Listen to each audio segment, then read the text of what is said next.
You cut them off after they played games with you. Please scroll on if this doesn't resonate. They're upset that you had to cut them off, but they know you had to.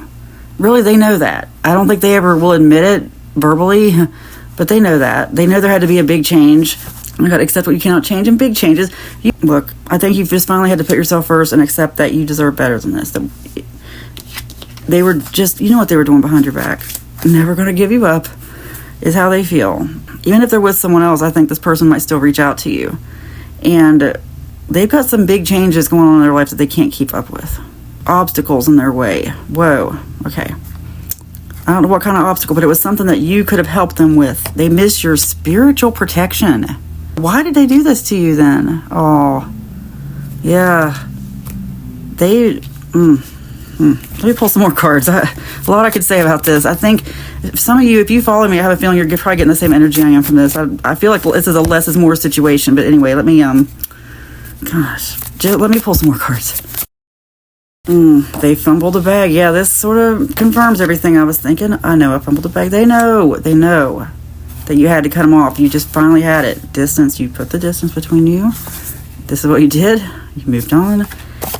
This is how they see you, though. They just miss having the good times. I think there's just something you connected with. I really don't know if this was a great match for either of you, though. But it's the kind of thing where, honestly, I feel like this could have worked out. It could have been a friendship. It really could have been a friendship, but, probably romantic. I think this could have worked out if you just weren't together all the time.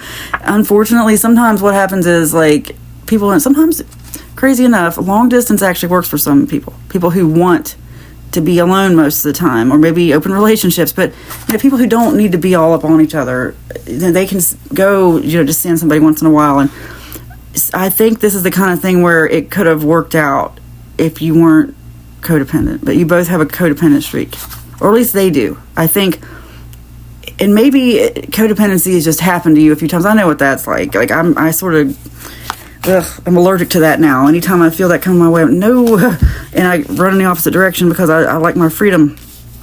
But I think that's what happened here. There was just the codependency, but I think they kind of missed that. I don't know, you guys had some good times. I'm getting that, take that as it resonates. You guys had some good times together, partners in crime type of thing. And I'm not saying you actually committed crimes, you know what I mean. One of those things where you know each other's deepest secrets, and no matter what happens, you're never going to tell each other's secrets. One of you, I feel like, really, what I'm getting now is that one of you just needs to cave and give in and at least contact. Yeah, I don't usually ever say that. Dang. I really don't want you to, though. I don't want you to contact someone on my behalf because of based on the reading.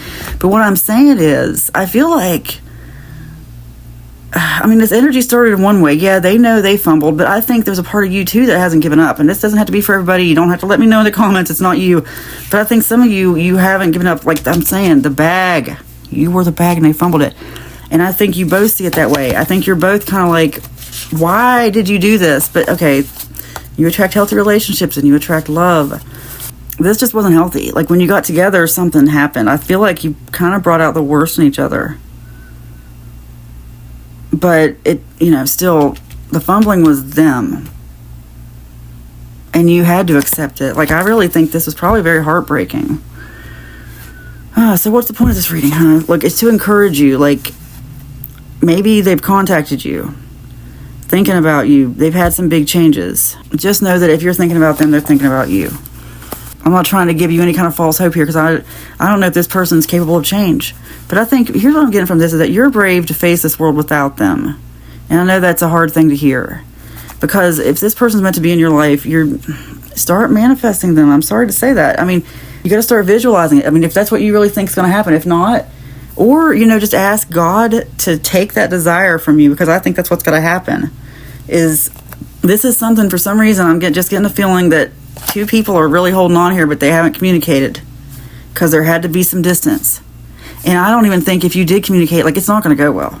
If you communicate with them right now, especially, if you ever are supposed to communicate with them, you'll get a sign, you'll know. In fact, please let them reach out to you first. Let them manifest that they do that. So let them reach out to you, because I don't think they're ready for a conversation. I don't think they're No, you don't need to talk to them right now. Please don't reach out to them. But I will say the connection you feel is real, but it doesn't mean what you think. Focus on yourself, though. Please focus on yourself. Let them reach out to you. Anyway, you attract healthy relationships. It is spoken, it is written, and so it is. Amen.